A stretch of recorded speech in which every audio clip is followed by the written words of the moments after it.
A'udzu billahi minasyaitonir rajim. Bismillahirrahmanirrahim. Assalamualaikum warahmatullahi wabarakatuh. Waalaikumsalam warahmatullahi wabarakatuh. Alhamdulillah wassalatu wassalamu ala Rasulillah Sayyidina Muhammad bin Abdillah, la haula wa la quwwata illa billah. Subhanaka la ilma lana illa ma 'allamtana innaka antal alimul hakim. Allahumma salli ala Muhammad wa ala ali Muhammad. Kita buka dengan kalimat basmalah. Bismillahirrahmanirrahim. Baik. Kita lanjutkan materi kita, yakni mentadaburi bacaan-bacaan salat. Sebelumnya kita telah membahas doa iftitah ya. Nah, hari ini kita masuk membahas ta'awuz, al-fatihah, amin, membaca surah. Nah, namun ini sebenarnya sudah kita bahas ya pada kalimat basmalah, ta'awuz, basmalah dan al-fatihah, tapi kita ulang kembali secara singkat ya. Kita sampaikan poin-poin pentingnya saja supaya setiap ayat yang kita baca di dalam sholat itu kita paham substansinya kemana. Nah, terkait dengan doa iftitah sudah hafal semua? Sudah? Insya Allah ya. Insya Allah. Orang Indonesia ada dua. Insya Allah iya, insya Allah tidak. Nah, sebenarnya penempatan insya Allah itu apabila memang niat untuk melaksanakannya, berazam untuk melaksanakannya, tapi setelah itu dia bertawakal kepada Allah. Kalau jadi terrealisasikan, kalau tidak terrealisasikan dia serahkan kepada Allah. Tapi sejak awal dia sudah menetapkan dirinya bahwasanya dia akan melakukan hal yang demikian, maka muncullah kalimat insyaallah.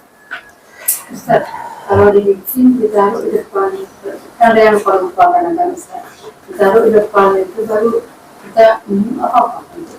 Dalam hal sholat sunnah boleh. Dalam hal sholat sunnah. Adapun dalam sholat fardu itu tidak boleh menurut jumhur ulama ya. Tidak boleh kita menoleh untuk sesuatu yang lain. Iya. Iya benar. Tidak juga, sama halnya. Nah, bagaimana kalau Al-Quran kita baca juga demikian gitu kan. Tapi ada hal-hal yang dibolehkan kita untuk menoleh di dalam sholat. Di luar itu. Makanya dalam Islam dianjurkan doa iqra' ma tayassara minal Qur'an, baca apa yang paling mudah bagi kalian.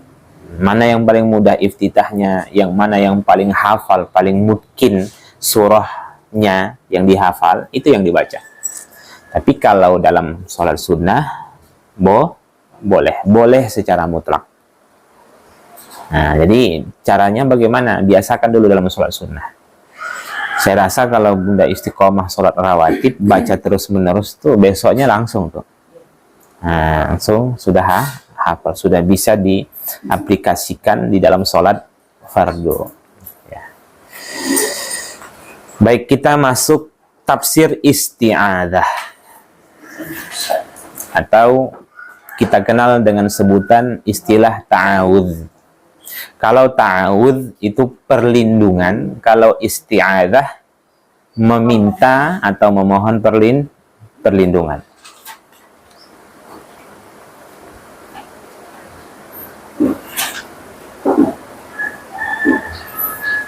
Nah, sebelum kita sampaikan tafsirnya, ada beberapa poin yang kita sampaikan dulu. Pertama, bahwasanya sebagaimana yang kita ketahui bersama bahwasanya hukum isti'adzah ini statusnya sunnah di dalam sholat, bukan masuk pada rukun sholat. Jelas sampai sini ya? Dan tidak pula makruh bila ditinggalkan. Jelas ya? Nah, Ditulis Bunda. Nggak apa. Terus poin-poin pentingnya saja, ya. Dan tidak pula makruh bila ditinggalkan. Nah, tapi kalau sampai pada tahap meremehkan yang sunnah, itu bukan makruh lagi, tapi sudah masuk pada catatan dosa kecil. Paham ya? Karena di antara dosa-dosa kecil itu adalah meremehkan yang sunnah. Paham bahasa meremehkan? Menganggap enteng, merendahkan, dan lain sebagainya. Itu masuk dosa kecil. Celana kawan tuh cingkrang, kebanjiran ya. Kan begitu. Itu sudah sampai pada tahap meremehkan. Itu dosa kecil. Tapi kalau hal-hal yang sunnah itu tidak diremehkan dengan alasan karena malas saja atau ada uzur-uzur tertentu, maka tidak dosa, tidak pula makruh. Hanya saja dia meninggalkan sesuatu yang utama. Paham ya Bunda? Meninggalkan sesuatu yang utama. Nah, maka sebisa mungkin sepanjang tidak ada uzur, waktu yang kita pakai untuk melaksanakan sholat itu cukup lama, maka laksanakan semua hal-hal yang sunnah tersebut. Ya. Nah, ini poin pertama. Kemudian poin kedua, bahwasanya isti'adzah ini bukan bagian dari Al-Quran. Oke? Bukan bagian dari Al-Quran. Nah, hukum tajwid itu pokok pembahasannya lafaz-lafaz Al-Quran. Paham sampai sini? Oke, kalau begitu, membaca isti'adzah tidak perlu bertajwid. Oke, paham sampai sini? Jadi, tidak sebagaimana ketika kita membaca basmalah. Kalau Bunda membaca Bismillahirrahmanirrahim, bagi yang mengikut mazhab Syafi'i itu batal, karena bismillah itu bagian dari Al-Quran. Apalagi dia masuk pada rukun sholat, yakni surah Al-Fatihah. Tapi kalau ada orang yang sholat, a'udzubillahi minasyaitonirrajim, baru kemudian dia membaca bismillah Al-Fatihah, itu dengan memakai hukum tajwid, itu benar. Tapi kalau a'udzubillahi minasyaitonirrajim, bismillahirrahmanirrahim, alhamdulillahirabbil alamin, itu salah. Bisa konsekuensinya membatalkan sholat. Karena Al-Fatihah, bismillah, alhamdulillah, terlepas dari ikhtilaf apakah bismillah bagian dari surah Al-Fatihah atau tidak, tapi dalam bentuk kehati-hatian, bismillah pun tetap dipakai hukum tajwid. Tapi kalau ta'awuz tidak perlu. Jika ingin menggunakannya, tidak apa-apa. Tapi dalam hal bertalaqi, kalau guru mewajibkan untuk menjaharkan ta'awuz, maka itu menjadi wajib bagi murid. Oke, pokok pembahasan ilmu tajwid itu hanya pada Al-Quran saja, tidak pada selain Al-Quran. Walaupun ada yang mengatakan pokok pembahasan ilmu tajwid itu adalah juga masuk pada hadis, tapi itu pendapat minoritas. Kita mengambil pendapat mayoritas. Jelas sampai sini? Nah, jadi apakah berta'awuz itu Ustadz perlu bertajwid? Maka jawabnya tidak. Karena dia bagian dari hadis, bukan bagian dari lafaz-lafaz Al-Quran. Kalau begitu, setiap Bunda membaca zikir-zikir yang ada di dalam sholat, di luar konteks Al-Quran, paham ya?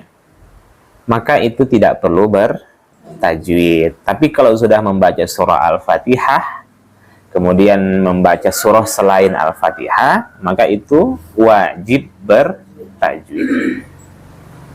Nah, ada yang tanyakan sampai sini? Jelas?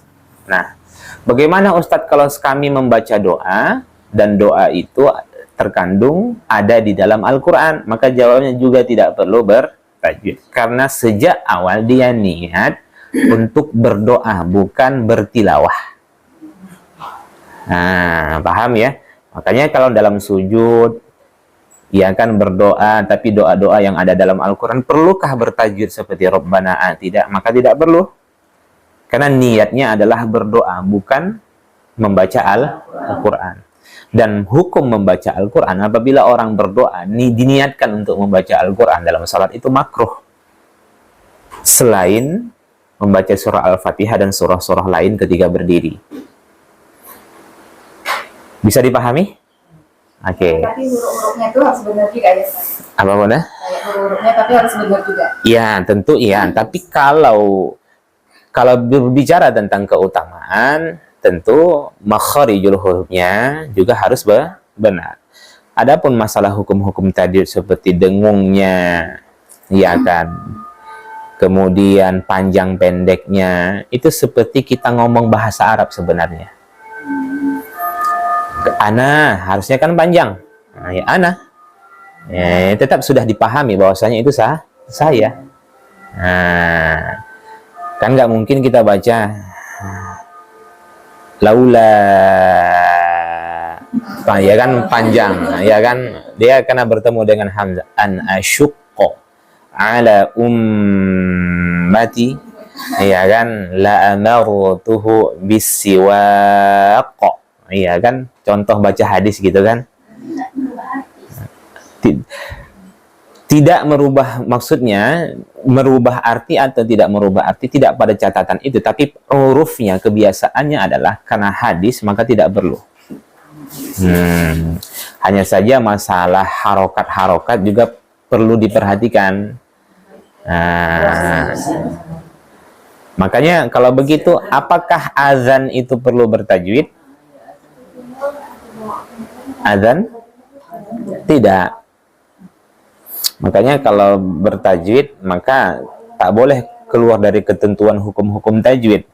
Syahadu an la ilaha illallah, maka maksimalkan contohnya man arid li sukun itu 6 harokat. Cuman kan yang dibaca itu panjang, lebih dari 6 harokat. Kenapa dibolehkan hal yang seperti itu? Ya boleh. Karena pembahasan ilmu tajwid itu hanya pada lafaz-lafaz Al-Quran, bukan pada lafaz selain Al-Quran. Jelas sampai sini? Nah, asyhadu an la ilaha illallah wa asyhadu anna Muhammadan Rasulullah. Boleh. Tidak harus dia dileburkan karena dia idgham bila gunnah, kan begitu. Wa asyhadu anna Muhammadar Rasulullah. Ada yang baca seperti, ada juga yang membaca Muhammadan. Jadi kalau ada yang membaca Muhammadan, syahadat ustadznya aja salah gitu kan. Bukan, karena dia paham bahwasanya hukum tajwid itu hanya pada lafaz-lafaz Al-Quran. Oke. Nah, ini untuk menjawab keraguan apakah berta'awuz itu perlu bertajwid atau tidak. Kalau bertajwid nanti, maka a'udzu billahi minasyaitonir rajim. Kalau dia konsisten dari awal pakai 6 harokat, berarti 6 harokat lah itu. Jim. Oke, paham ya? Lanjut. Kemudian,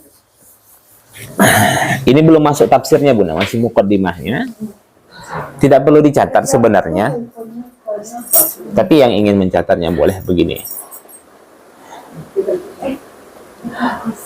Al-Quran itu obat hati.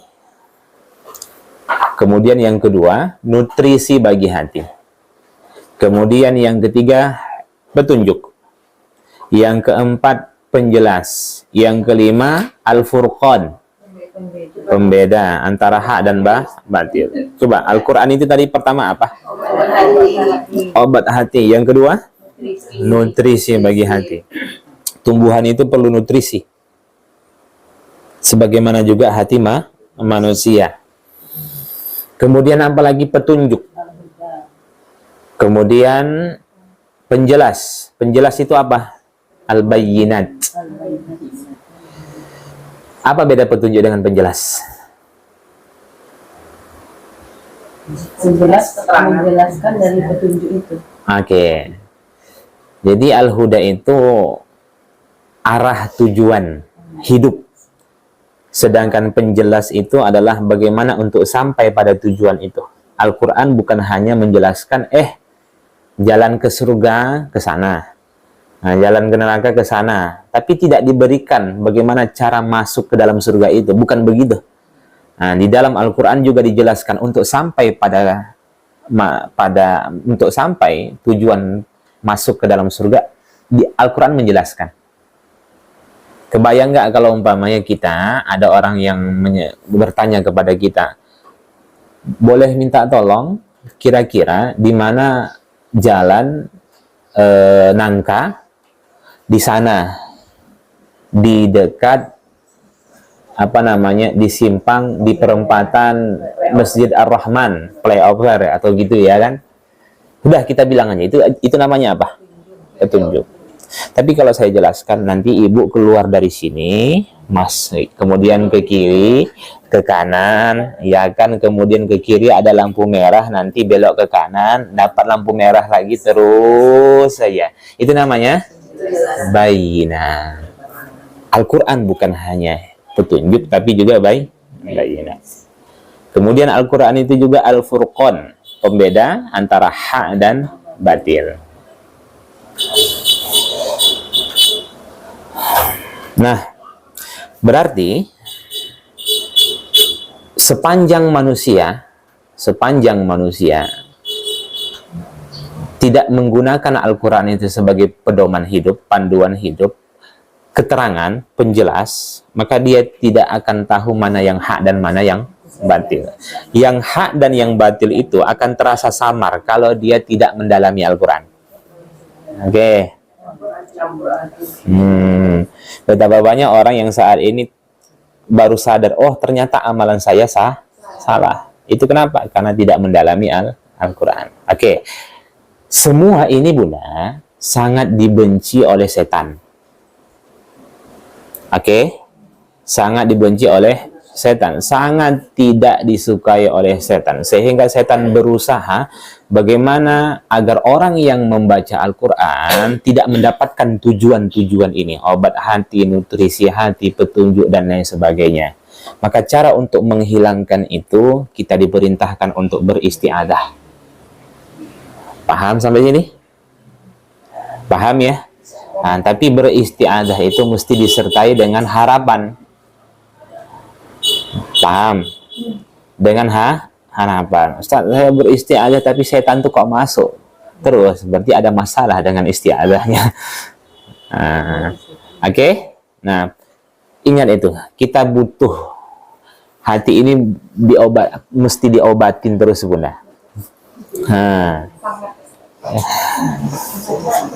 Sekarang ini banyak kajian-kajian manajemen qalbu, manajemen hati, dan lain sebagainya. Itu sebenarnya berangkat dari apa? Bahkan mohon maaf, orang-orang pergi ke Timur Tengah, umpamanya kalau ke sana itu belajar teori, tapi kalau untuk mendalami manajemen qalbu mereka pergi ke Yaman. Sampai seperti itu Bunda. Kenapa? Karena pentingnya dua ini. Ada orang yang paham secara teori, tapi manajemen qalbunya bermasalah. Dan ini kita sebagai penuntut ilmu juga kita dituntut untuk mempelajari itu. Makanya ada namanya istilah tazkiyatun nafs, ya kan? Banyak buku-buku tentang manajemen qalbu yang dikarang oleh Ibnul Qayyim Al-Jauziyah. Banyak ulama-ulama kita. Itu untuk apa? Untuk menata hati. Kalau kita di sini Aagim lah di Indonesia ya, yang bagus. Yang bagus untuk manajemen qalbu. Baik, kita lanjutkan. Nah, sekarang kita masuk tafsir isti'adah. Saya tidak perlu tulis lagi ya Bunda. Kalimat isti'adah itu sangat banyak, tapi yang kita bahas yang umum saja, yang sering kita baca, a'udzu billahi minasyaitonir rajim. Pertama dulu, a'udzu billah. Apa maknanya? Aku berlindung kepada Allah. Nah, ada dua maknanya. Pertama, dicatat, a'udzu billah.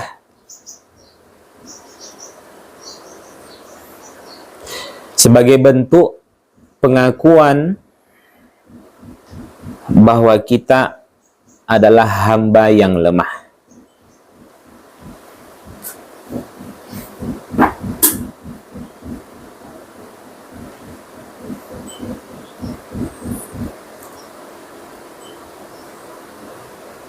Sudah? Yang kedua,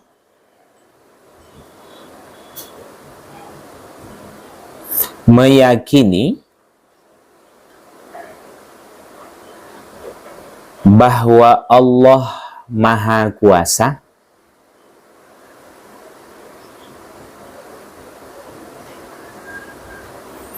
yang mampu menolak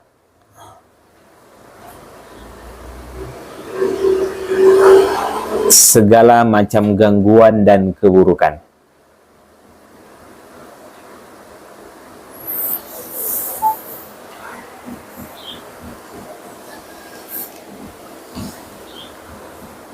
Nah, itu tafsir dari ungkapan a'udzubillah.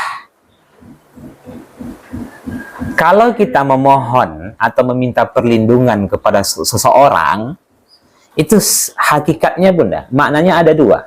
Kita sadar kita lemah. Yang kedua, kita akui dia yang bisa menolong kita. Nah, itu dulu. Jadi harus muncul kesadaran. Kalau kita membaca a'udzubillah, kita meyakini, kita mengakui bahwasanya kita ini hamba yang lemah. Sehingga kita senantiasa memohon pertolongan atau memohon perlindungan. Kepada siapa? Billah, kepada Allah. Berarti menunjukkan kepercayaan kita kepada Allah. Allah itu Maha Kuasa yang mampu menolak dari segala macam gangguan dan keburukan. Paham sampai sini? Nah, itulah makna dari a'udzubillah. Kemudian minasyaitonir rajim.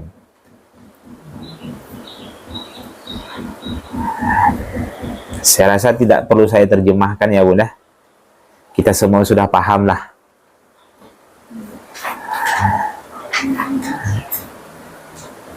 Minasyaitonir rajim apa? Aku berlindung kepada Allah dari setan yang ar-rajim itu sebenarnya tidak. Ar-rajim itu dirajam. Dirajam itu bentuk kehinaan. Paham ya? Sebenarnya ar-rajim itu maknanya sangat hina. Sehingga dialih bahasakan menjadi terkutuk. Orang yang terkutuk itu menunjukkan betapa dia sangat hina. Apa maksud dari minasyaitonir rajim? Pertama, mengakui bahwa setan adalah musuh Allah dan musuh orang-orang yang beriman.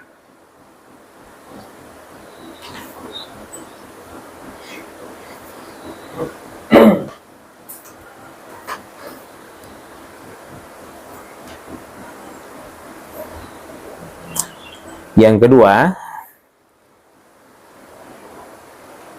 berharap agar Allah menghilangkan was-was setan. Berharap agar Allah menghilangkan was-was setan sehingga kita dapat fokus di dalam sholat.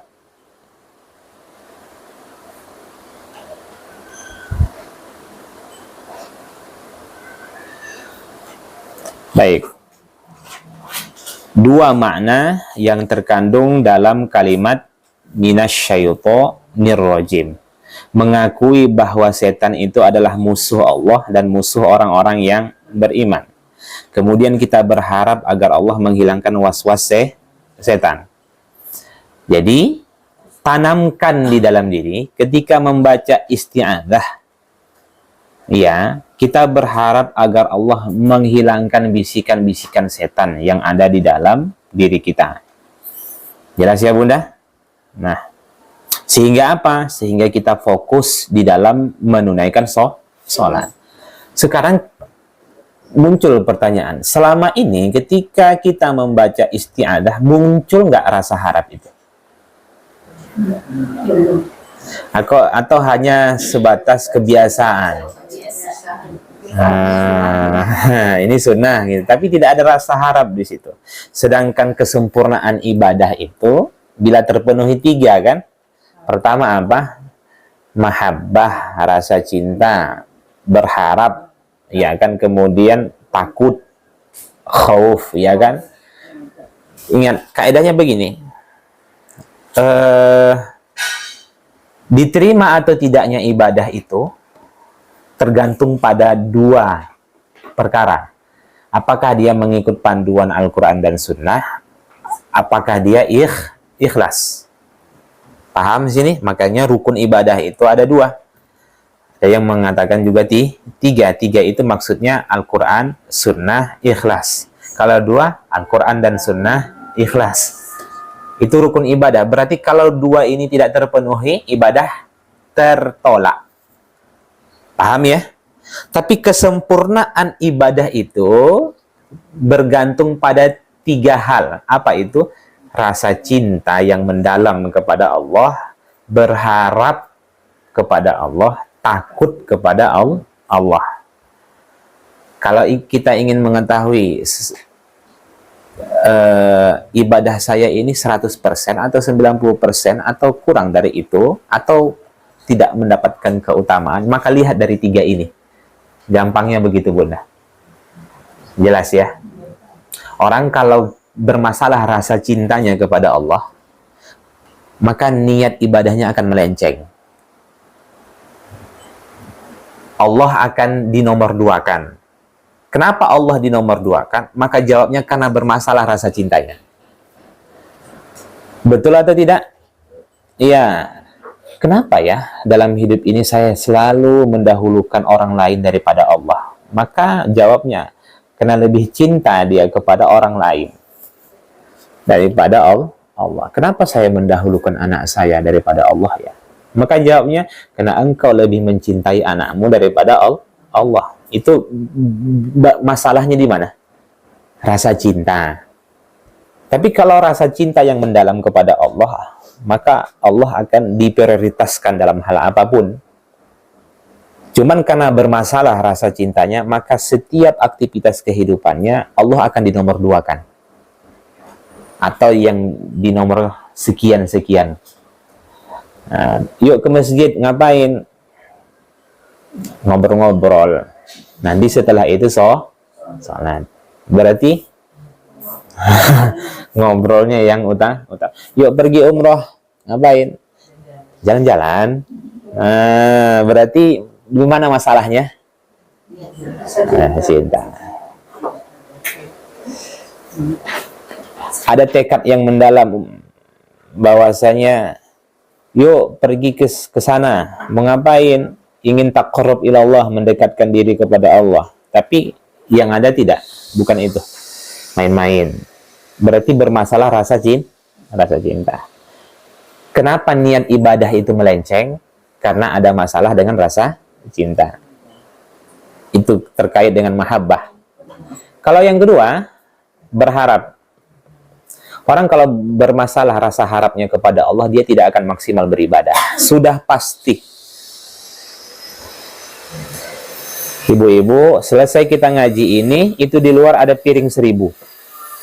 Kita cuci sama-sama dengan bersih. Setiap dari kita akan dikasih oleh presiden kita sebesar 100 juta. Kira-kira gimana piring itu? Besar rasa harapnya. Kalau iya kan?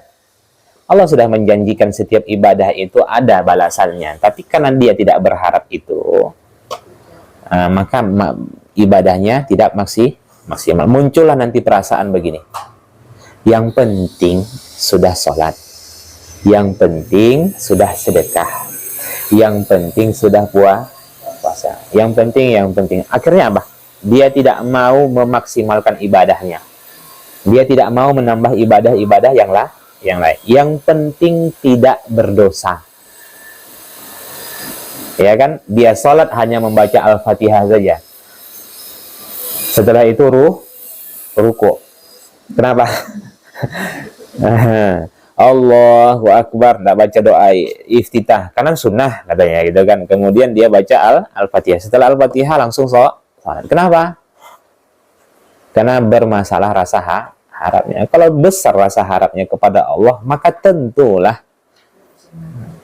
ya kan ibadahnya maksimal. Cuman nanti muncul pertanyaan, kalau yang Ustadz sampaikan itu nampak wujudnya, ibadah ini tak nampak. Kalau dinampakkan nggak muat nanti Bunda. Balasan ibadah itu kita terima di dunia, ya kan? Ikut menyolatkan jenazah saja itu pahalanya 1 qirot. Kalau sampai dia menguburkan 2 qirot. 1 qirot itu 1 gunung Uhud.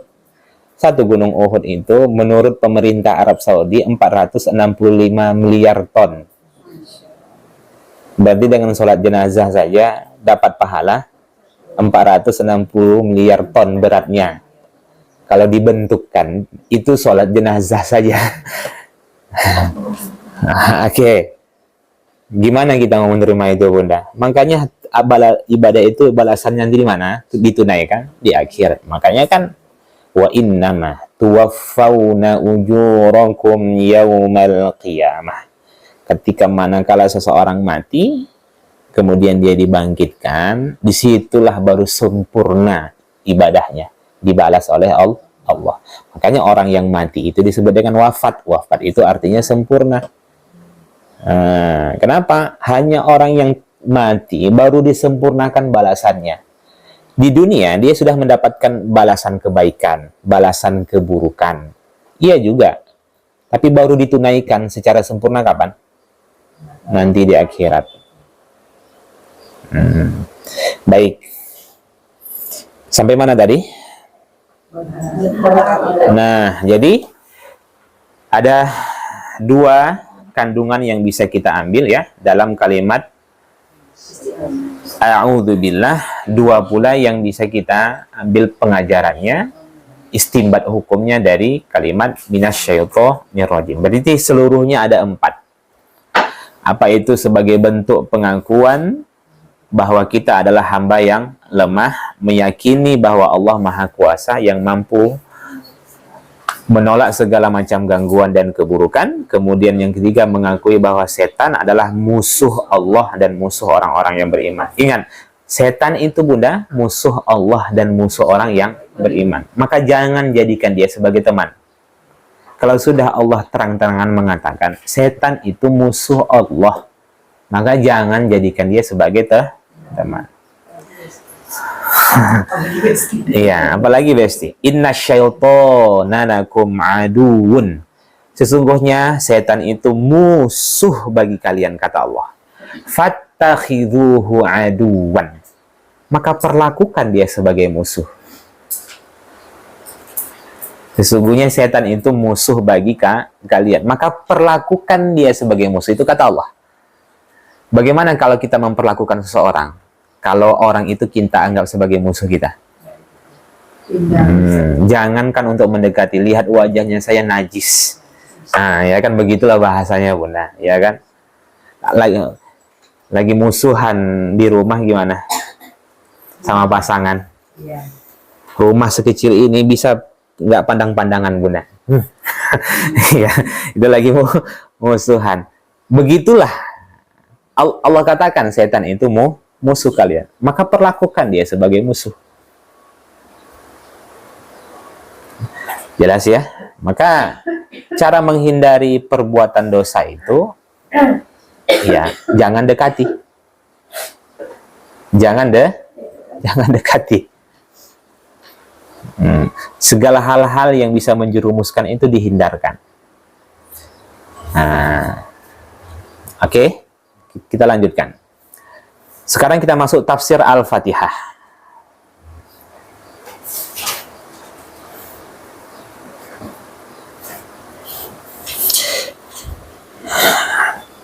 Ayat pertama, Bismillahirrahmanirrahim, dengan nama Allah, Maha Pengasih, Maha Penyayang.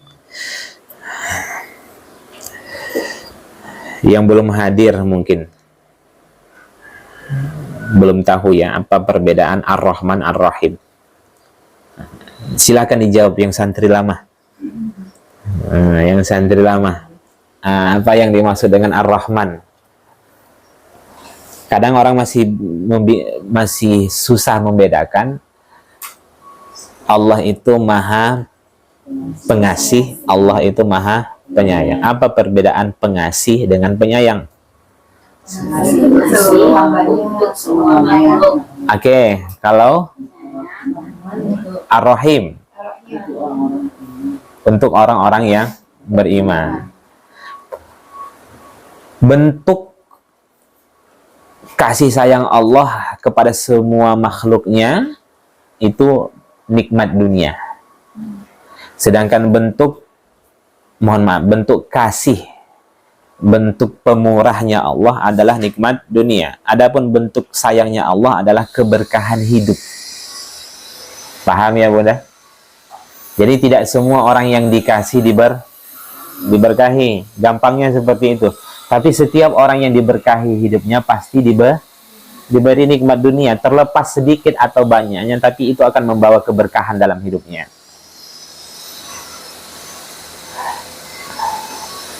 Nah, oke. Nah, apa maksudnya dari Bismillahirrahmanirrahim? Prinsip dasar seorang yang beriman kepada Allah dan hari akhirat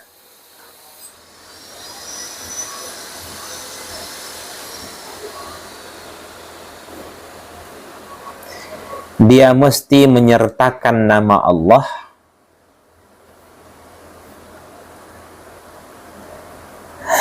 dalam setiap aktivitasnya.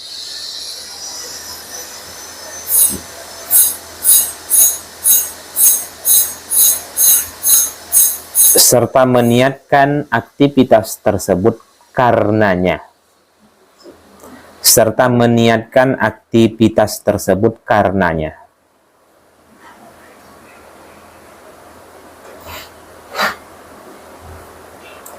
Dengan demikian,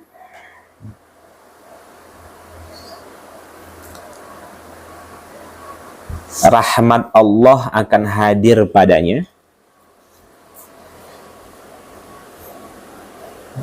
baik di dunia maupun di akhirat.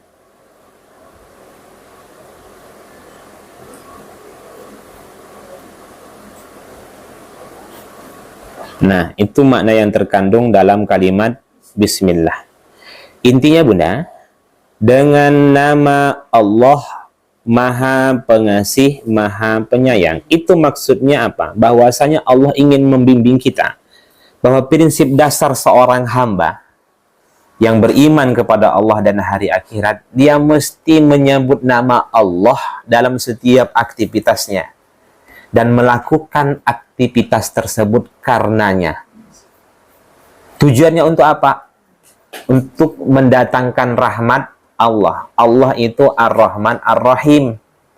Kalau kita ingin nikmat dunia, dan nikmat dunia itu membawa keberkahan di dalam hidup kita, kita hidup dalam kondisi, dalam keadaan benar, selamat di dunia, selamat di akhirat, maka satu-satunya cara yang mesti kita lakukan adalah sebut nama Allah dalam setiap aktivitas. Oke, kemudian lakukan karenanya. Sebenarnya menyebut nama Allah itu tujuannya untuk mengingat Allah. Orang kalau sudah ingat Allah, dia akan merasa diawasi oleh Allah. Orang kalau sudah merasa diawasi oleh Allah, maka dia akan hidup dalam aturan Allah. Kan begitu? Orang yang hidup dalam aturan Allah bukan hanya nikmat dunia saja yang dia terima, tapi juga nikmat akhirat. Itu maksud Bismillahirrahmanirrahim. Maka jangan sepelekan itu. Apapun Bunda, mau makan permen kita, ucapkan Bismillah. Supaya yang kita terima itu bukan manisnya permen saja, tapi ada nilai kebaikannya. Mau makan, baca Bismillah. Supaya makan itu bukan hanya hilang rasa lapar saja, tapi ada kebaikannya. Minum juga seperti itu. Iya kan? Nah, tidak semua yang kenyang itu sehat, tidak semua yang lapar itu sakit. Paham itu maksudnya? Tapi ada orang yang tidak memberi gara-gara takut kelaparan. Saya punya sepotong roti di rumah. Saya lapar. Saya belah sepotong roti itu, sebagian untuk saya, sebagian untuk orang yang menginginkannya, orang yang membutuhkannya. Oke, sakit saya setelah memberi itu? Tidak. Apakah setiap orang yang kenyang itu sehat? Banyak penyakit. Tapi manakala saya tidak memilih untuk berpuasa, saya tidak makan sarapan pagi dan makan siang, muncul kambuh saya. Tapi begitu berpuasa, hilang. Subhanallah. Itu semuanya karena sudah diniatkan karena Allah Subhanahu wa ta'ala. Maka yang datang adalah keberkahan. Harusnya kalau begitu, pastikan semua nikmat itu digunakan untuk kebaikan. Jelas ya Bunda? Kullu ni'matin la tuqarrabu minallahi azza wa jalla fahiya baliyah. Setiap nikmat yang tidak digunakan untuk mendekatkan diri kepada Allah, kata Ibnu Hazm, fahiya baliyah, pasti itu musibah. Kalau nikmat itu tidak digunakan untuk mendekatkan diri kepada Allah, pasti nikmat itu musibah.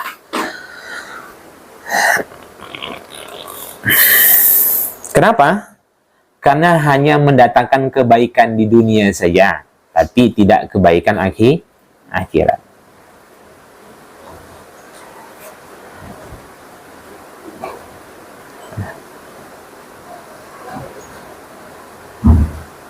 Kenapa orang tidak memberi, Bunda? Takut miskin. Oke. Pernah Bunda mendengar ada orang yang memberi miskin? Di koran atau di majalah gitu. Si fulan jatuh miskin setelah bersedekah.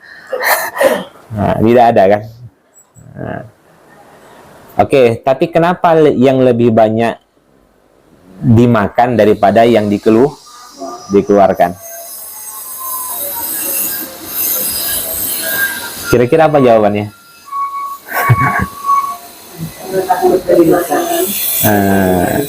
Dia beriman kepada Allah, beriman kepada akhirat, tapi lebih banyak yang dia makan daripada yang dia infakkan. Yang dia makan ujung-ujungnya jadi kotoran.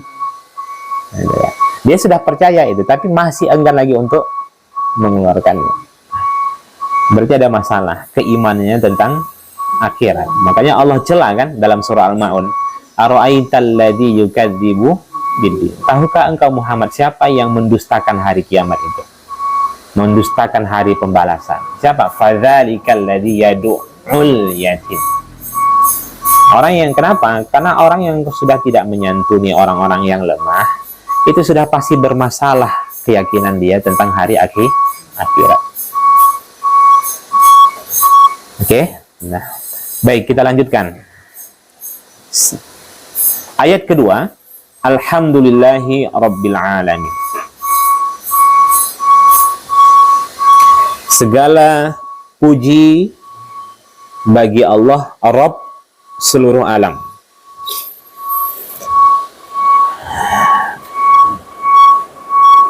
Maknanya, satu,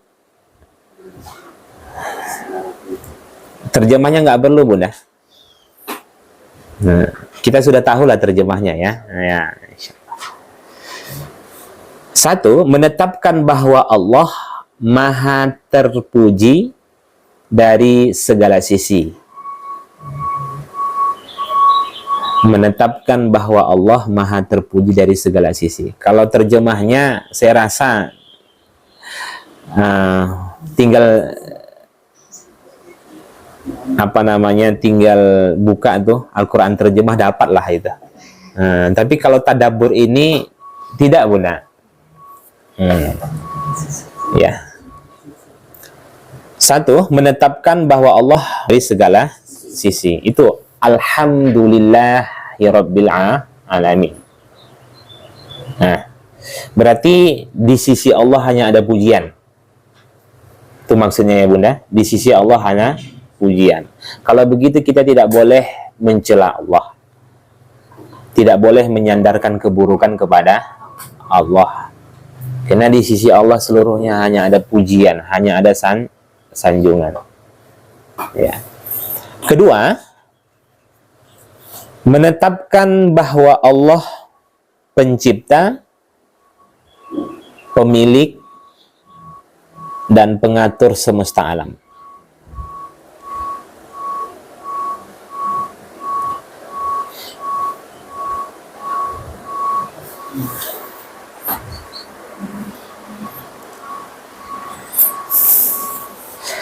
Nah, itu ada dua makna yang terkandung pada kalimat alhamdulillah. Menetapkan bahwa Allah maha terpuji dari segala sisi. Yang kedua, menetapkan bahwa Allah pencipta, pemilik, pengatur semesta alam. Oke, kalau begitu apa saja yang ada di alam semesta ini dalam pengaturan Allah, Bunda? Keluar hidung pesek, itu Allah yang mengatur. Jelas ya. Kulit putih, Allah yang mengatur. Keluar dari rahim si fulanah, Allah yang mengatur. Kaya, miskin, Allah yang mengatur. Semuanya itu dalam pengaturan Allah Subhanahu wa ta'ala. Kemudian lanjut ayat ketiga.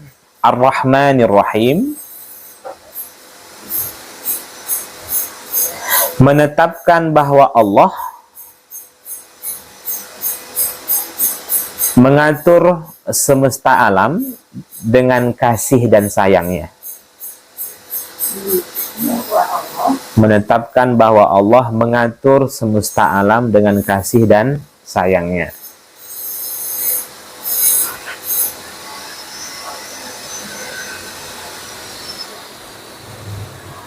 Apa di antara contoh Allah mengatur semesta alam ini dengan rahmatnya? Pagi, siang, malam. Oke, adanya pagi, siang, malam. Apalagi Bunda?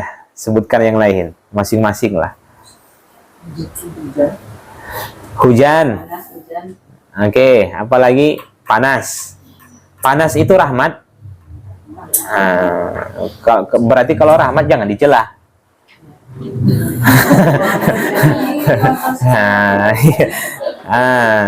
Hujan juga seperti itu, hujan terus.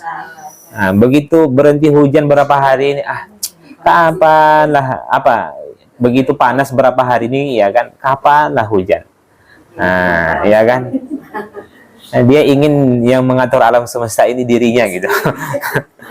Iya. Apalagi sakit, sakit rahmat. Nikmati sakit itu Bunda. Apa Bunda? Paham ya arti musibah? Iya. Cara menikmatinya mungkin selama ini ibadah kita itu kurang maksimal. Allah itu cinta dengan hambanya. Kalau Allah sudah sayang dengan hambanya, kita ini kalau sudah masuk dalam kaplingan rahmatnya Allah, ya kan, maka kita akan diuji. Tapi kalau kita nggak masuk kaplingan rahmatnya Allah, itu seperti kita sekolah, ya kan, kita ikut ujian, tapi nama kita tak ada. Ya, tapi dia nggak sekolah, tiba-tiba datang ke sekolah ikut ujian gitu. Kamu anak siapa? Nah, gitulah. Jadi nikmatin. Kalau sudah masuk dalam kaplingan rahmatnya Allah, berarti itu Allah ingin menghapus dosa kita, Allah ingin mengangkat derajat kita, Allah ingin menghindarkan kita dari musibah yang lebih besar. Mungkin ibadah kita selama ini tidak maksimal, dosa menumpuk, ditunggu sholat tahajud tak ada, ditunggu tilawah Al-Quran bermasalah, ditunggu zikir tak ada, timpakan musibah. Nah, baru dia sujud menangis-nangis. Oh ya Tuhanku, ya kan? Allah, berat kali musibah yang aku terima, ya kan? Itulah ibadah yang paling khusyuk selama dia hidup. Saat dapat musibah. Kan nikmat. Nah, baik. Jadi Allah mengatur jarak matahari dengan bumi itu bentuk rahmat Allah, Bunda. Coba didekatkan. Selama ini yang kita lihat menurut penelitian hanya kembali seperti semula, menjauh matahari itu. Kembali seperti semula, menjauh. Paham ya? Kalau dia kembali ke semula, maka panas. Kalau menjauh, maka dingin. Oke. Tapi nggak pernah dekat ke bumi kan? Mudah saja sebenarnya matahari, tinggal dekat saja ke bumi gitu kan. Nah, itu kan dalam pengaturan Allah. Kata para ilmuwan bahwasanya banyak sudah planet-planet sana yang dulunya ada sekarang tidak ada karena sudah saling berbenturan. Paham ya? Sedangkan Pluto saja itu tidak bisa dijelajah oleh manusia, tapi di luar sana yang dulunya ada itu tidak ada. Bintang-bintang yang sejak ribuan tahun lalu itu ada yang muncul, tapi sekarang ini tidak ada lagi karena sudah saling berbenturan dengan bintang yang lain. Tapi bumi tetap seperti ini. Karena ini kan bagian dari planet juga. Mudah saja sebenarnya benda-benda angkasa itu. Iya kan? Itulah bentuk rahmat. Apa susahnya sih? Tinggal diizinkan Allah saja. Nah, ya kan, tinggal maju sedikit saja 1 mil di atas kepala, sejauh mata memandang. Ada orang memahami sejengkal, entah dari mana. Bukan sejengkal, Bunda, tapi 1 mil. 1 mil itu adalah sejauh mata memandang. Sejauh mata memandang itu adalah kalau kita di pantai, kita lihat kapal, sampai pandangan kita itu tidak melihat kapal. Itu namanya sejauh mata memandang. Tapi tetap seperti itu kan, laut itu kan nggak begini dia. Ya kan, nggak bukit gitu kan, tetap lurus saja dia, tapi sampai nggak nampak. Begitulah nanti kondisi matahari di hari kiamat, sejauh mata memandang. Itu pun sudah membakar. Nggak sejauh-jauh lah di Arab Saudi, kalau 60 bagaimana? 60 derajat Celcius gitu kan. Nggak usah jauh-jauh, bagaimana kalau keluar dari rotasinya. Itu kan bentuk rahmat Allah. Apalagi? Lelah itu rahmat. Ya, betul. Lelah itu rahmat, Bunda. Sebab munculnya rasa lelah itu kita istirahat. Coba kalau badan ini nggak pernah lelah. Ya kan? Yang muncullah penyakit-penyakit dan lain sebagainya. Tidur itu rahmat. Ya, betapa banyak orang di luar sana yang nggak bisa tidur. Nah, dia harus minum obat, iya kan? Dia harus mendengarkan suara-suara air terjun. Kalau kita begitu naik ke atas kasur, bam, langsung. Bahkan nggak itu, di mana-mana pun ikut tidur. Di majelis ilmu tidur, ya kan? Di kamar tidur, di ruang tengah tidur, ya kan? Orang lain susah syukurin itu, Bunda. Kalau kita, saya ini suka kali tidur. Alhamdulillah, di luar sana banyak orang yang nggak bisa tidur. Jelas ya. Iya. Cuman pas dapat ujian tuh, iya, karena sebenarnya itu akan muncul kalau kita mempelajari ilmu itu secara mendalam. Yang saya lihat selama ini angelnya, ya, latar belakang saya. Dulu saya tidak memahami itu, Bunda. Tapi begitu kita dalami Al-Quran dan Sunnah itu, ya kan. Jadi ketika melihat sesuatu itu pun, maka selalu kita hubungkan kepada Allah. Jadi itu dapat saya simpulkan, oh berarti kalau dipelajari ilmu itu secara mendalam, baru muncul perasaan itu. Jelas ya. Orang gimana muncul rasa takutnya kepada Allah kalau dia tidak mengenal gambaran azabnya Allah? Gimana dia muncul rasa cintanya kepada Allah kalau dia tidak mendalami bagaimana rahmat Allah kepada hambanya? Iya kan? Kan begitu. Dosa terus bertambah, nikmat terus bertambah, yang saya balas itu hanya dosa yang bertambah, bukan ibadah yang bertambah. Iya kan? Nikmat terus bertambah, saya sikapi dengan dosa yang bertambah, bukan ibadah. Nah, tapi itu kan bentuk kasih sayang Allah. Setiap kerisauan, kegelisahan yang ada kita dapatkan di masa lalu, Allah berikan solusi. Sampai saat ini kita bisa hidup. Itu kan bentuk kasih sayang Allah. Nah, sejauh ini alhamdulillah masih bisa ibadah. Allah anugerahkan pasangan hidup, anak, ya kan, masih bisa tidur, tidak mengganggu ibadah-ibadah, sudah alhamdulillah. Tidak obsesif terhadap dunia. Kalau obsesif terhadap dunia, hidupnya tidak tenang. Karena ketenangannya diusik dengan dunia. Orang yang ketenangannya diusik dengan dunia, itulah orang yang paling fakir sebenarnya. Karena dia selalu merasa kekurangan. Jelas ya? Jadi jangan biarkan diri kita ini diusik dengan dunia, Bunda. Sikat-sikat lihat orang jalan sakit hati. Lihat orang beli mobil baru sakit hati. Lihat orang beli ini sakit hati. Iya kan? Lihat orang ganti pasangan sakit hati. Bukan di sini bagi suami ya gitu. Nah, jadi semuanya gitu kan. Jadi banyak sakit hatinya. Itu namanya apa? Kalau bahasa kita busuk busuk hati. Penyakit-penyakit hati, hasad, dendam kusumat, busuk hati, riya, sum'ah, dan lain sebagainya. Hindarin. Baik. Apalagi kalau ada anggur di atas meja, sadar nggak selama ini, Bunda? Nah, itu perlunya ilmu itu. Anggur di atas meja. Atau pisang lah. Kita buat contoh anggur lah. Kita tarik tuh anggur dari tangkainya.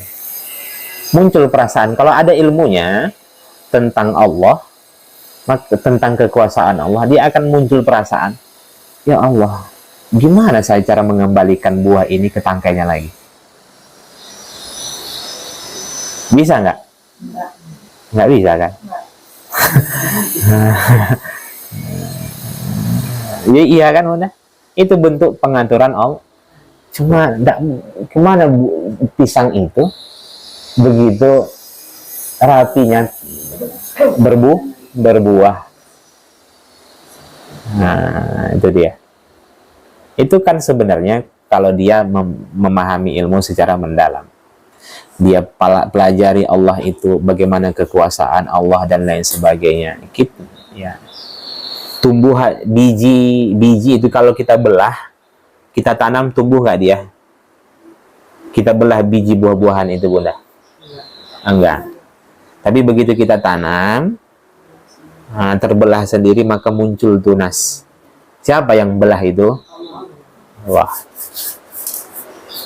Kalau memang karena terbelah dia muncul tunas, coba kita belah.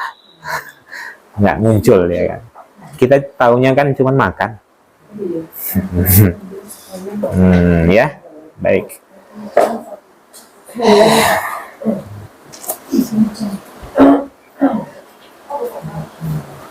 Lanjut.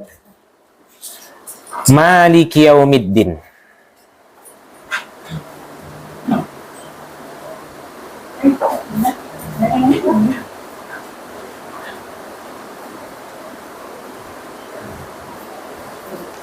Menetapkan bahwa Allah Maha Pembalas.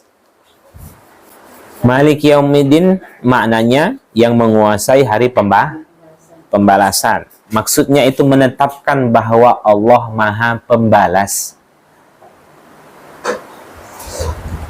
Kemudian yang kedua, menetapkan bahwa hari kiamat pasti akan terjadi.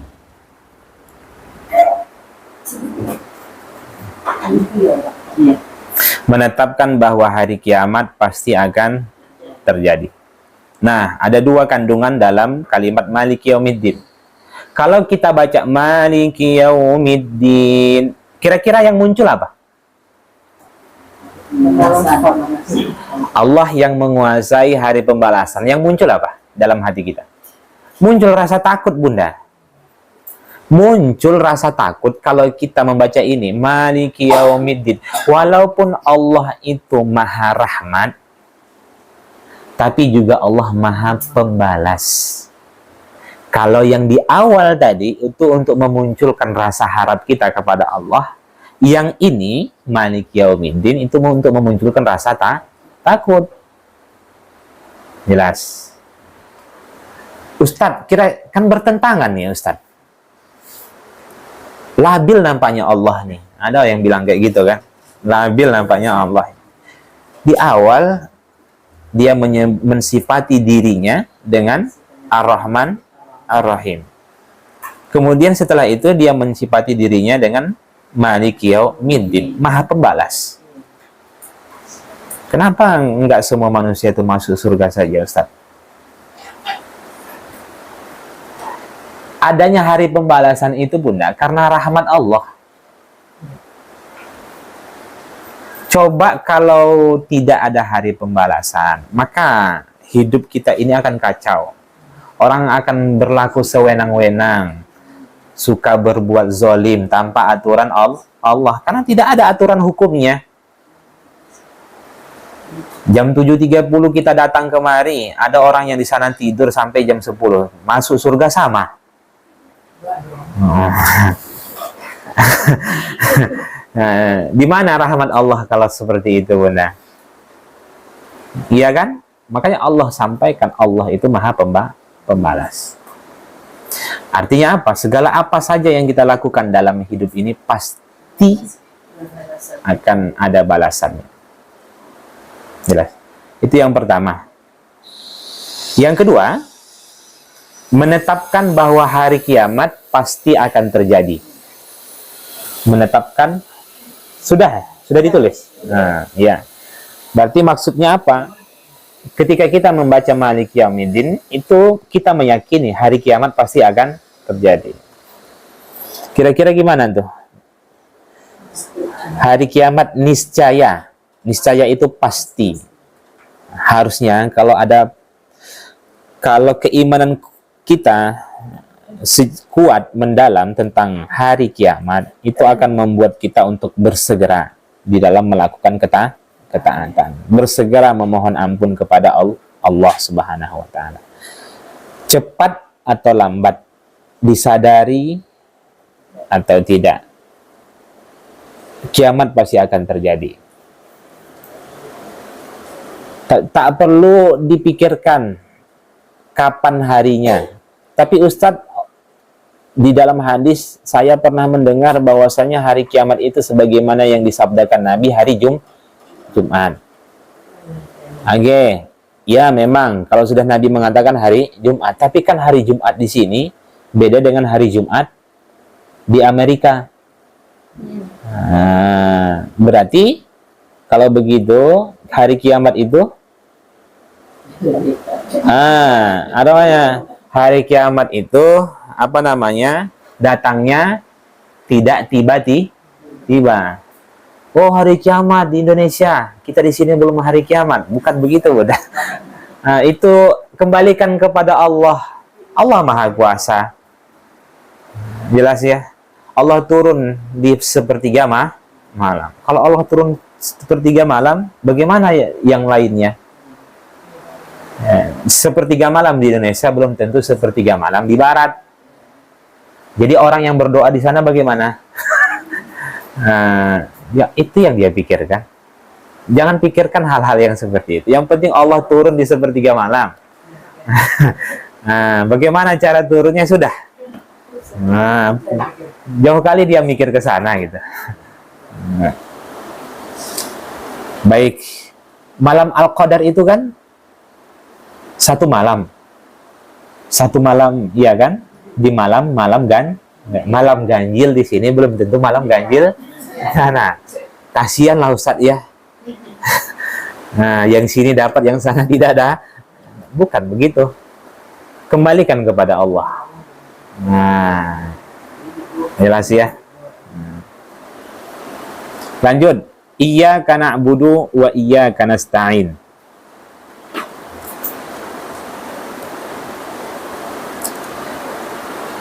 Penetapan bahwa hidup hanya untuk mengabdikan diri kepada Allah. Penetapan bahwa hidup hanya untuk mengabdikan diri kepada Allah.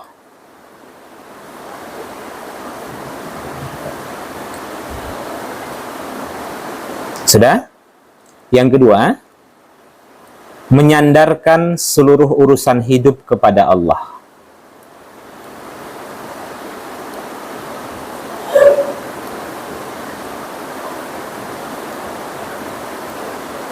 Nah, itu maksudnya. Kalau kita membaca Iyyaka na'budu, kepadamu kami beribadah, itu maksudnya kita menetapkan ya bahwasanya kita hidup hanya untuk mengabdikan diri kepada Allah. Itu Iyyaka na'budu. Itu janji kita, Bunda. Pahami, itu janji kita.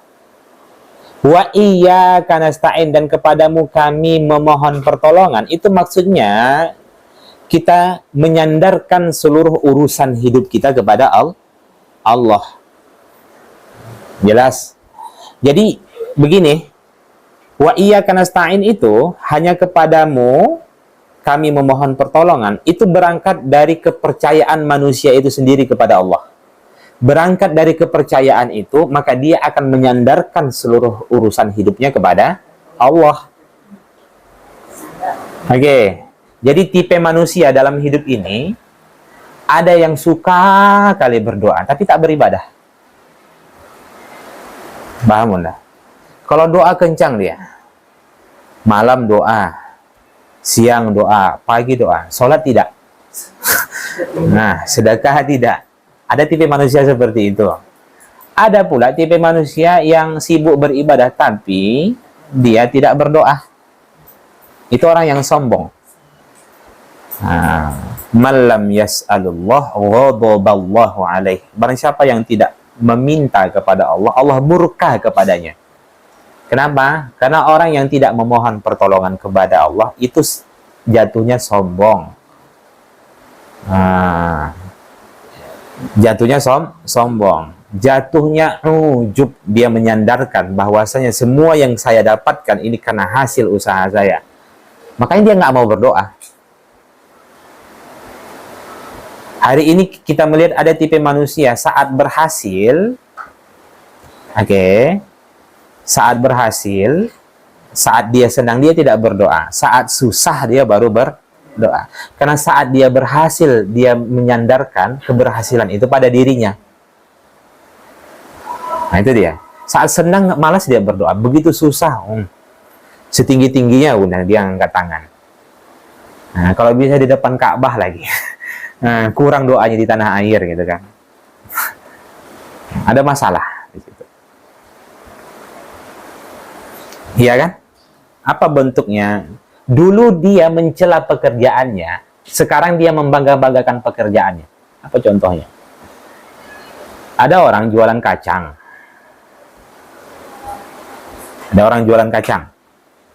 Kemudian, dia selalu mengeluh. Kenapa nggak ganti motor? Kenapa anak sekolah di sini? Cuman lah Ustadz. Nah, awak cuma jualan kacang. Nah, ya kan. Setelah itu dia kan mengeluh, itu bentuk keluhan. Itu kan sebenarnya omongan yang buruk itu berasal dari akidah yang buruk. Itu kaedahnya seperti itu. Omongan yang buruk berasal dari akidah yang buruk, keyakinannya buruk. Tapi manakala dia Allah memberikan pertolongan, Allah tancapkan inovatif ke dalam otaknya sehingga dia kemas kacang itu sehingga tampak elegan, kemasannya mewah, sehingga dia menjadi pengusaha kacang, cabangnya ada di mana-mana. Baru setelah itu dia membanggakan pekerjaannya. Nah, dulu dia mengeluh, cuman lah awak jualan kah? Dia nggak sadar bahwasanya itu dulu adalah pengantar ujian. Hidup ini ada kata pengantarnya, Bunda. Pengantar untuk sampai pada tujuan. Kita kan kalau menulis karya ilmiah ada kata pengantar dulu, baru nanti ada kesimpulan. Saya lihat ada di podcast tuh, pemuda, sejak kapan kamu tidak beragama? Ada orang yang bertanya di podcast. Sejak sholat nggak sholat, saya tidak ada perubahan dalam hidup saya. Sejak itulah saya tidak percaya dengan agama. Paham udah? Sejak kapan kamu tidak percaya dengan agama? Sejak saya sholat nggak sholat, tidak ada perubahan dalam hidup saya. Kalau saya makan, hilang rasa lapar saya.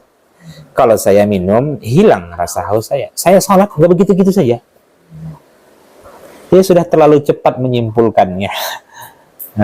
Iya kan? Jadi harusnya dia tunaikan sholat itu dengan benar, baru setelah itu bisa dia ngomong. Jelas ya?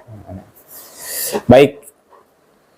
Jadi wa iyyaka nasta'in itu bentuk kepercayaan kita kepada Allah. Hasil dari kepercayaan itu kita menyandarkan hidup kita kepada Allah. Ada pula tipe manusia, sudahlah tidak beribadah, tidak pula berdoa. Iya kan? Ingat, tipe manusia dalam hidup ini ada yang beribadah tapi tak berdoa. Iya. Ada yang berdoa tapi tidak beribadah. Nah, ada yang tidak beribadah, tidak berdoa. Ada yang beribadah dan senantiasa berdoa. Yang benar yang mana? Oke. Berarti itulah tugas kita sebagai seorang hamba ketika di dunia. Sibuk beribadah, sibuk menyandarkan hidup kepada Allah. Sandarkan semua urusan hidup kita kepada Allah. Oke.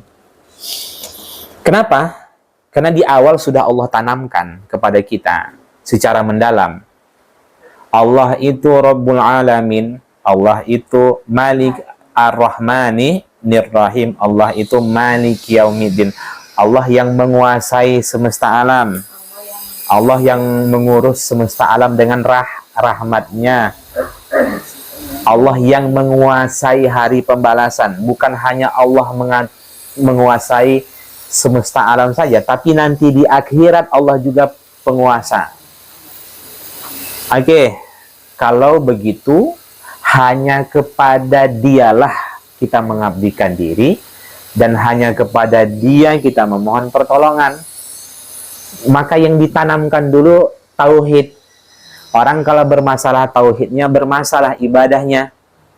Orang kalau bermasalah tauhidnya, dia akan minta tolong kepada pohon.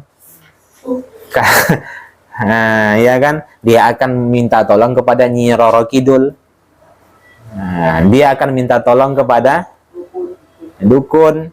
Dia akan minta tolong kepada Ratu Jembatan. Apa namanya? Semanis Jembatan Ancol. Ya kan? Dia akan minta tolong kepada mayit. Dia akan minta tolong kepada Nabi. Kenapa dia minta tolong kepada Nabi? Karena dia menganggap Nabi itu yang mengatur dirinya. Maka syiriklah jatuhnya. Kalau kepada Nabi saja tak boleh, apalagi kepada wali. Kepada wali saja tidak boleh meminta, apalagi kepada Habib. Habib yang mati. Habib saja tidak boleh, apalagi kepada Iya. Apapun itu kalau sudah mati, Bunda, secara mutlak kita tidak boleh meminta pertolongan kepada dia. Tapi saat mereka hidup, kita boleh meminta tolong. Meminta didoakan, minta angkatkan galon, minta nyetirin mobil. Ya kan? Itu boleh. Paham ya? Tapi minta sesuatu yang haram kepada makhluk itu tidak boleh. Semasa hidup ya. Ingat, ketika hidup, manusia itu kita tidak boleh meminta sesuatu yang haram. Paham? Assalamualaikum. Lihat dari jendela, Mak. Kawan tuh pula datang gitu kan. Nak, bilang sama dia, Mama nggak ada di rumah. Nah, itu minta tolong dalam apa tuh? Dalam keburukan. Berdosa emaknya, berdosa pula anaknya. Nah, jelas ya. Nah, Shopee datang gitu kan, paket. Nah, tapi COD.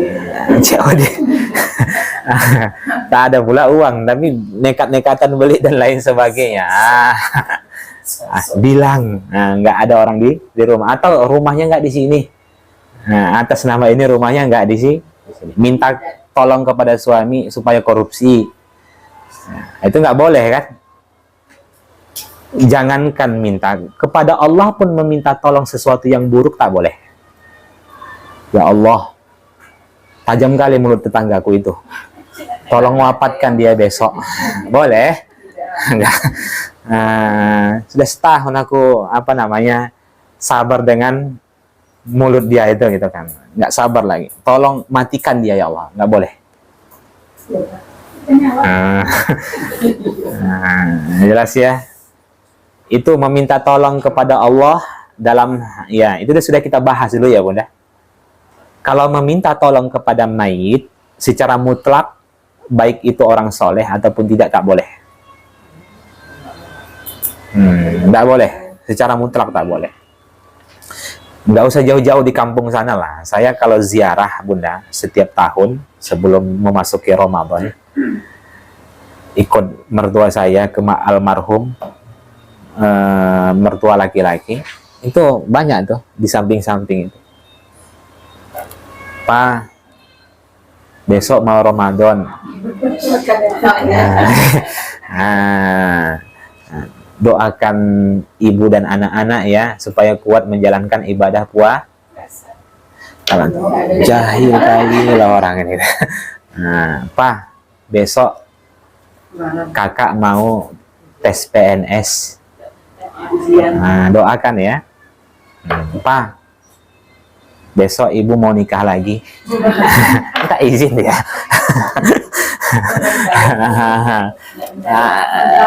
Ya.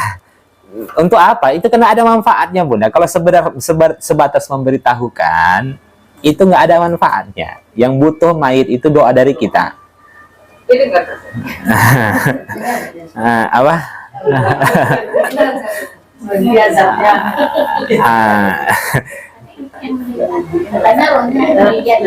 Ya, tapi orang-orang yang mendedikasikan dirinya kepada Allah, orang-orang yang soleh, itu hak mutlak, hak prerogatif Allah.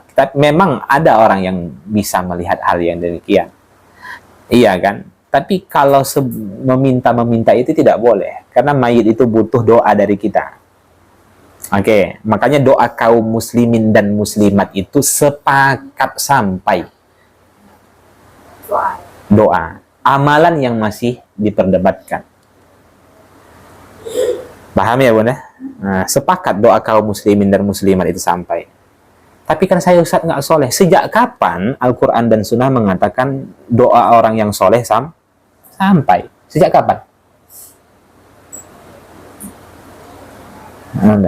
Mana lebih afdol, doa sendiri atau meminta didoakan oleh orang lain?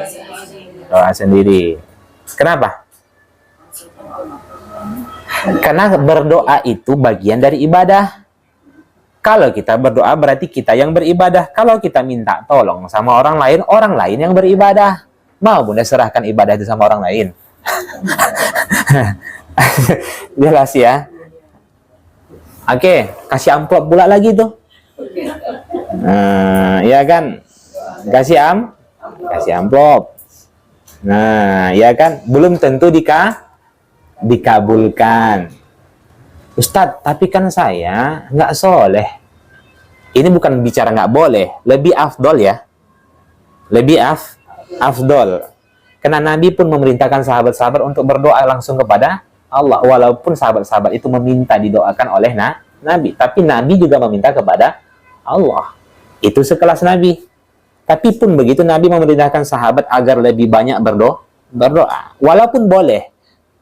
Tapi keafdolannya itu berdoa dengan sendiri.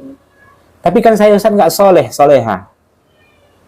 Ya kan? Sejak kapan syaratnya harus soleh? Justru ketika engkau bergelimang dengan maksiat, engkau bertobat, engkau tadahkan kedua tangan, kemudian berdoa, itu yang paling disukai Allah. Iya. Ustaz, tapi doa anak yang soleh itu maksudnya apa? Bukan maksudnya doa. Hanya anak yang soleh yang mau mendoakan. Bukan doa anak yang soleh. Jelas ya?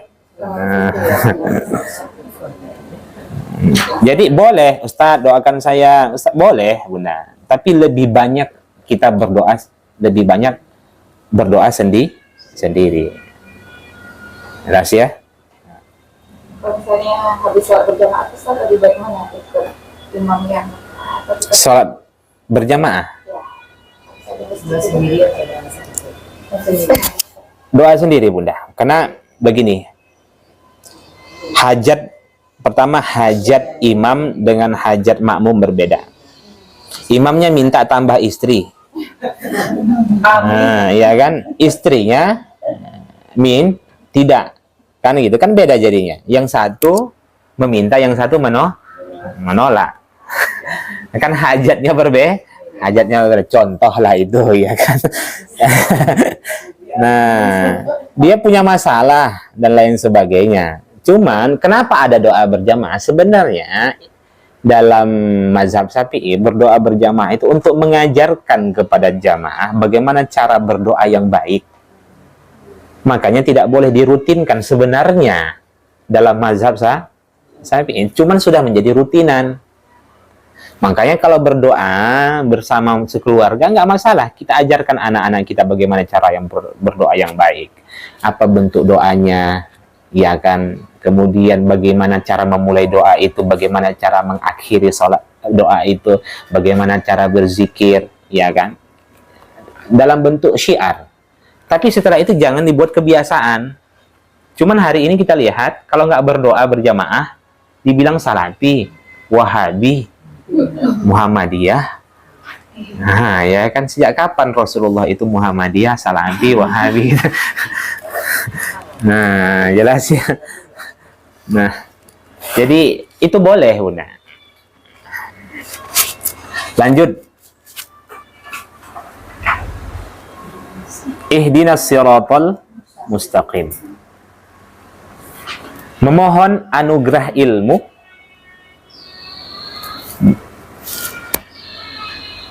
kekuatan dalam beramal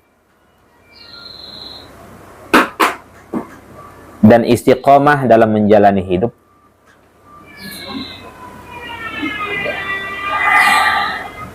yang sesuai dengan syariat Allah. Memohon anugerah ilmu, kekuatan dalam beramal, dan istiqomah dalam menjalani hidup yang sesuai dengan syariat Allah.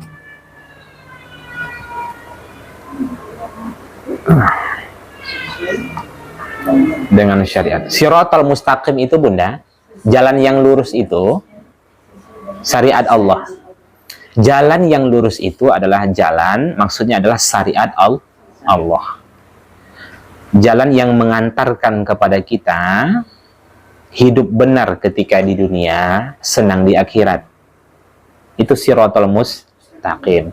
Sedangkan ihdina itu maksudnya adalah hidayah ilmu, hidayah amal, hidayah kekokohan. Ini sebenarnya sudah kita bahas ya.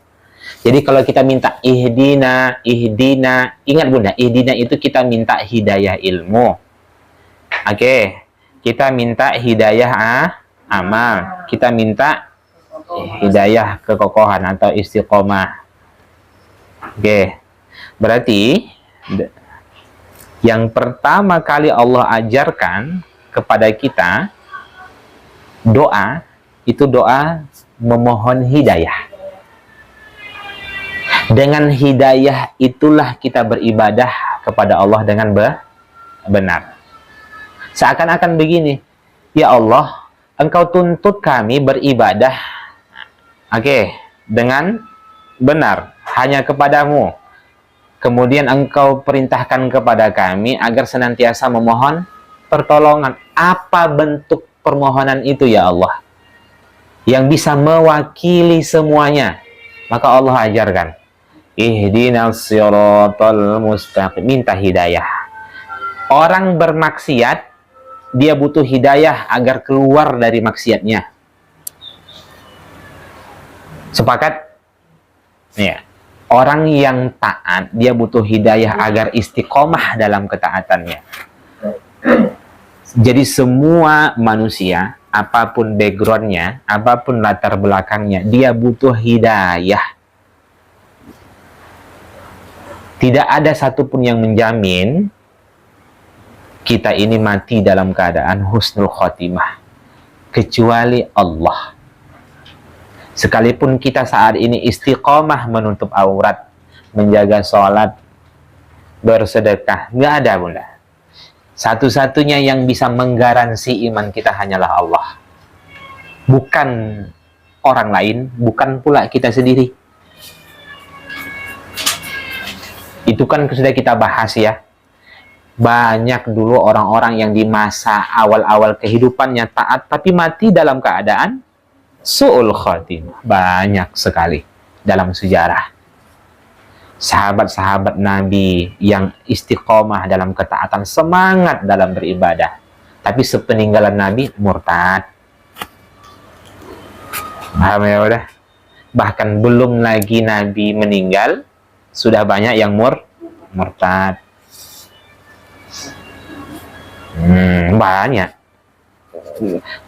Belum ada apa-apanya lah amal soleh kita dengan amalan-amalan mereka.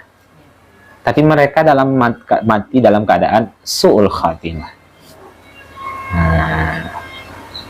Jadi orang yang bermaksiat dia butuh hidayah agar keluar dari kemaksiatannya. Orang yang taat dia butuh hidayah agar istiqomah dalam ketaatannya. Sampai kapan saya harus bersabar, Ustadz? Maka mohonlah terus hidayah. Kalau Allah memberikan hidayah, maka sampai kapanpun dia akan terus bersabar. Paham ya? Tapi kalau Allah sudah melepas hidayahnya, maka keluarlah kata-kata kotor, ucapan-ucapan yang buruk, ya kan? Maka dia akan berhenti dan lain sebagainya. Oke? Hidayah itu penting, dan hidayah itu perlu disyukurin bunda. Iya kan? Alhamdulillah ya Allah, sejauh ini saya semangat belajar walaupun sudah umur 50 tahun. Nggak di sini ya. Di sini ya kan. Nah, walaupun diganti-ganti ustadznya, jadwalnya masih bisa hadir. Iya kan. Ya. Apalagi masih bisa ngaji, masih bisa bersedekah, masih bisa berzikir dan lain-lainnya, iya kan?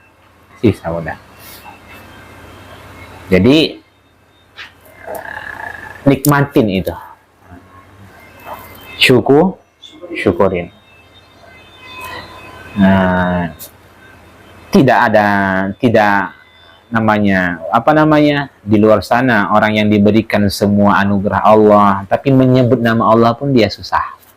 Berzikir, kita sampai saat ini masih bisa berzikir, sikit-sikit alhamdulillah, walaupun belum dipahami tapi sudah muncul astagfirullah, alhamdulillah, la ilaha illallah, terkejut dia, la ilaha illallah, itu sudah baik tuh.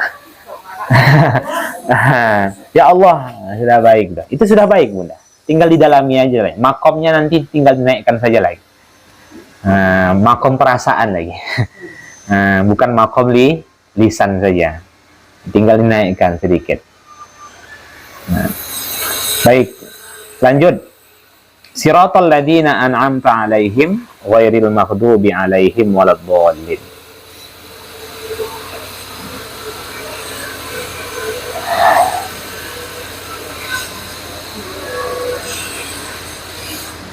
Satu, perintah mengikuti jalan orang-orang soleh terdahulu.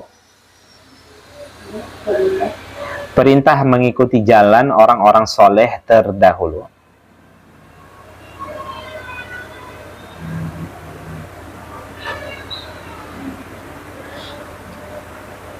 Memohon agar diberi nikmat yang kedua, memohon agar diberi nikmat seperti orang-orang soleh terdahulu. Memohon agar diberi nikmat seperti orang-orang soleh terdahulu.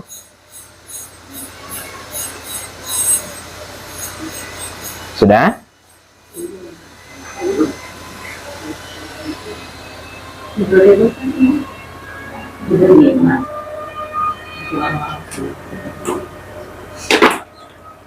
Ketiga, perintah menyelisihi orang-orang buruk terdahulu.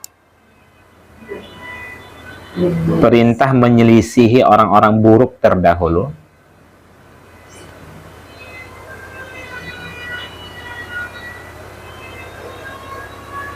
Memohon agar dijauhkan,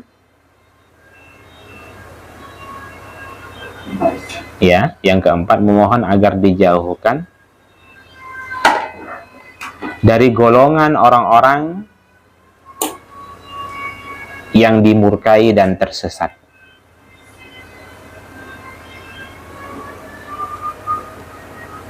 Ada 4 kandungannya ayat terakhir ini, Bunda, ya. Perintah mengikuti jalan orang-orang soleh terdahulu. Berarti hidup ini tidak cukup dengan memohon hidayah, Bunda. Nah, kita juga harus mencari sebab-sebab hidayah itu datang. Salah satunya adalah mengikuti bagaimana orang-orang soleh terdahulu dalam menjemput hidayah. Itulah yang disebutkan dalam surah An-Nisa, ya.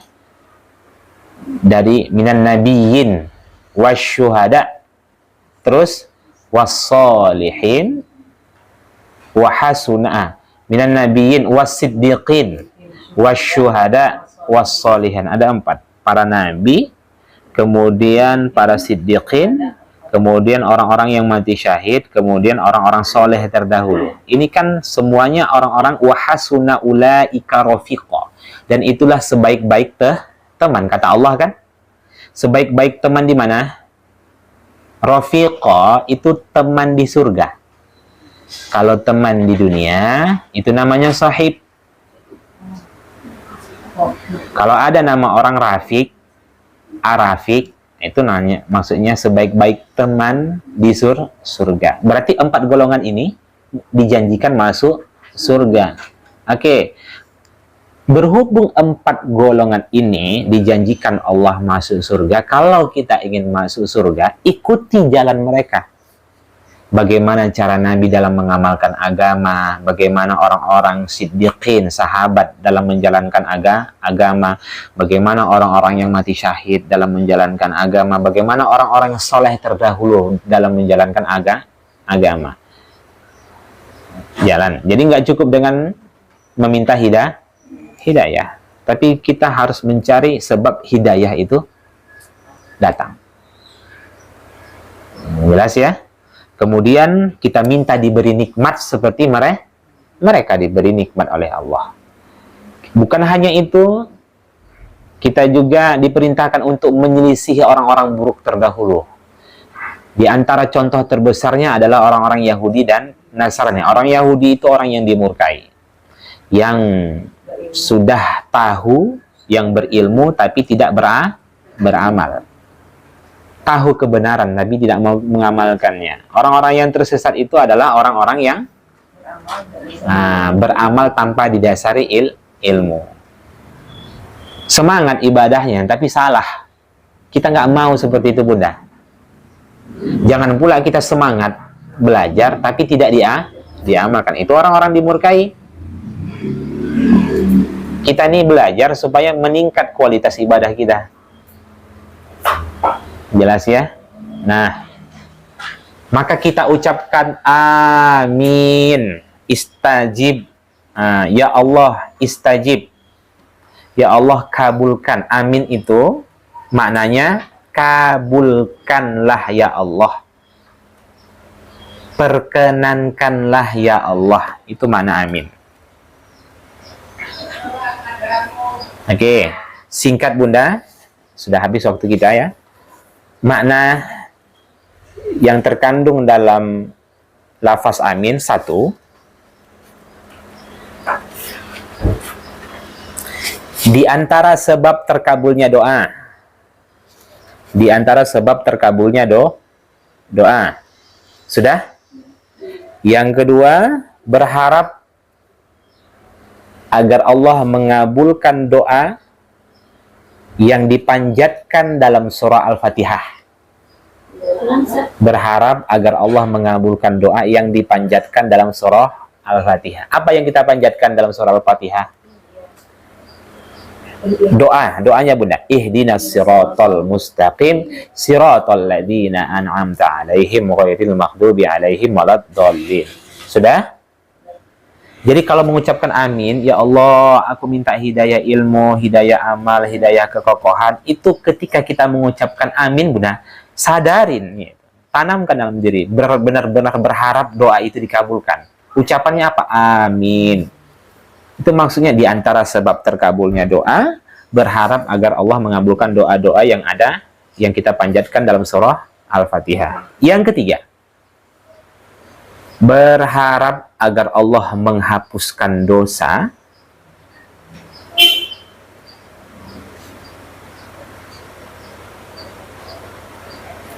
dan menerima ibadah baik sebelumnya maupun setelahnya. Sebelumnya apa Bunda?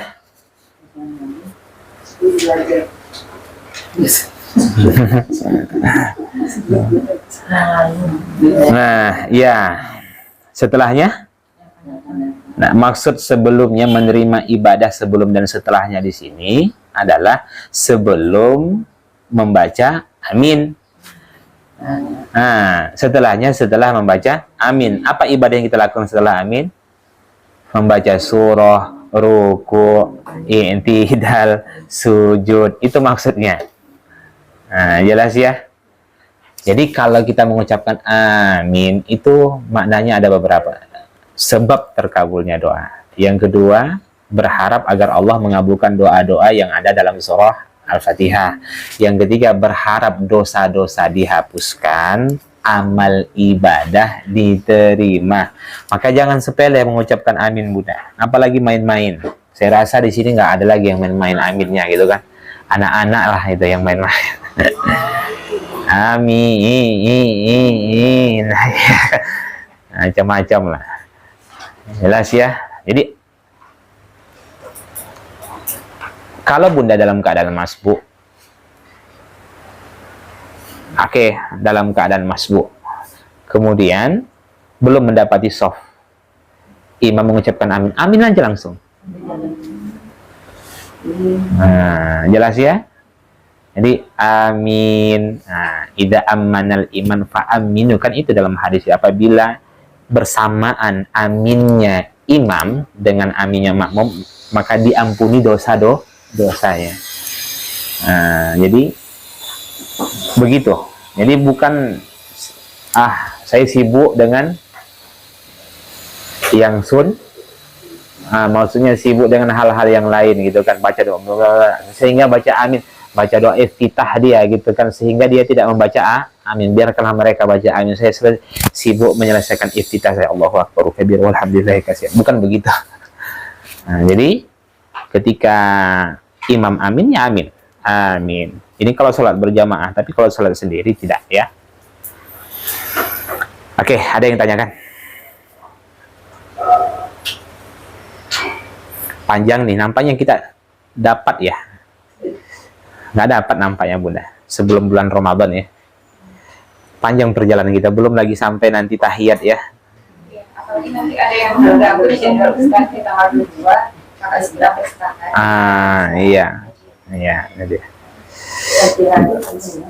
Nggak bisa, Ustaz. Ganti hari nggak bisa Bunda. Ada yang ada yang Ya, Ramadan itu yang minggu pagi pun ada. Nggak ada lagi waktu siang.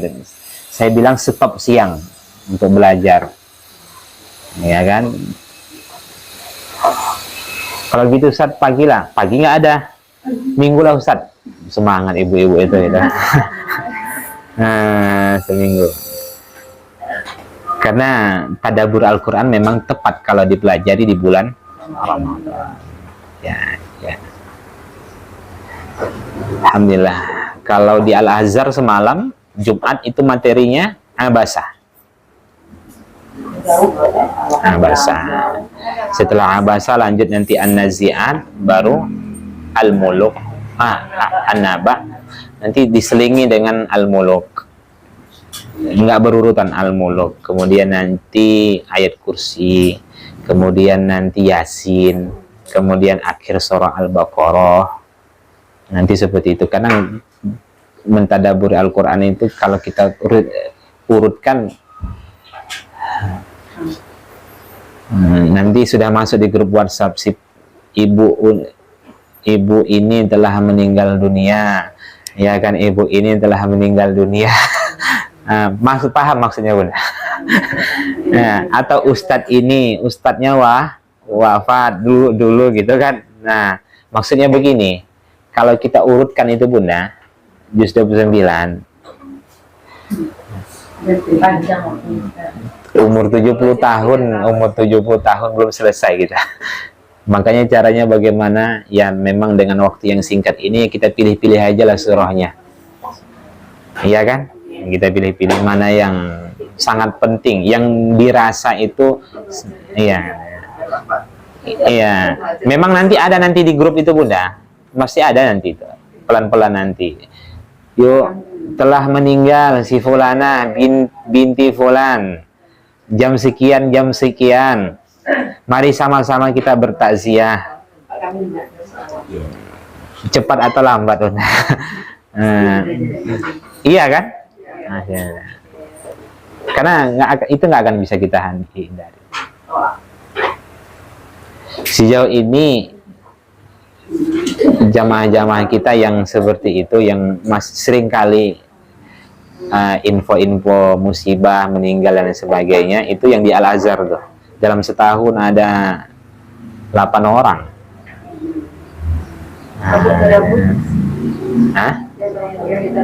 Enggak, ada yang suaminya, ada yang suami, ada yang orang tua dan lain-lainnya. Insyaallah. Baik. Iya kan? Akan dapat informasi itu. Atau nanti kalau nggak dari situ toa masjid kan. Assalamualaikum warahmatullahi wabarakatuh. Innalillahi wa inna ilaihi raji'un. Telah berpulang ke rahmatullah Ibunda Wahyuning. Ya kan? Ya kan? Wafat jam 3 subuh. Lagi sholat tahajud. Wafat dalam keadaan sholat. Mari sama-sama kita melaksanakan fardu kifayahnya. Ya. Bisa saja Umi Naila yang duluan, saya yang terakhir, atau saya yang terakhir. Baik, barakallahu fikum jami'an. Subhanakallahumma bihamdik, nasyhadu an la ilaha illallah, astaghfiruka wa atubu ilaik. Assalamualaikum.